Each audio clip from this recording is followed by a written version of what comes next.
I'll make up for it. I really will. I'll talk about that in just a second.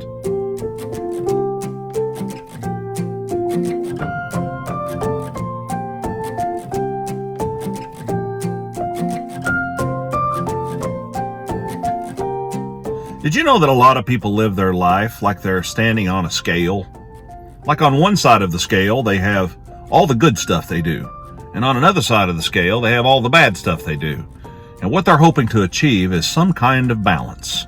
Or the fact that maybe their good side is a little bit heavier than their bad side. So when they go to God, they can say, see, look, I did more good things than bad, or at least it's kind of equal. Let me in heaven. Look, I made up for the bad things that I did. I made up for it. You can't make up for it, folks. There's no way for you to make up for it. We're sinners, and there's nothing we can do that can remove our sin. You see, that's the problem. A lot of people have this completely ridiculous notion that they have to be good enough or do enough good things so that God will let them in heaven. That's not what grace is.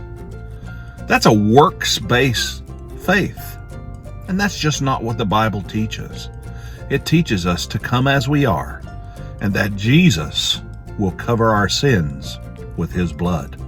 Now, does that mean that we can do whatever we want or we don't have to do good deeds? Well, not at all. I've tried to put it this way with my own life. You know what? I can never repay Jesus for what he's done for me. I can never pay him back for the forgiveness he's given me. But I ought to try. You know, it says that our faith without works is dead, but our works are not what gives us salvation. Christ is what gives us salvation. He wants us all to come just as we are. You don't have to get good enough. You don't have to work hard enough. He wants you to come just as you are and let him change you and have a relationship with him. I've heard people say, if I were to walk into a church, the building would catch on fire or fall down. I don't think so. You really think you're so evil that you will level the structure of the church when you walk through the door?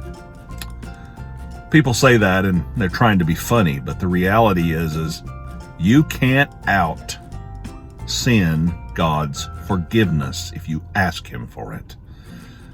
So, I'm going to make a bold statement.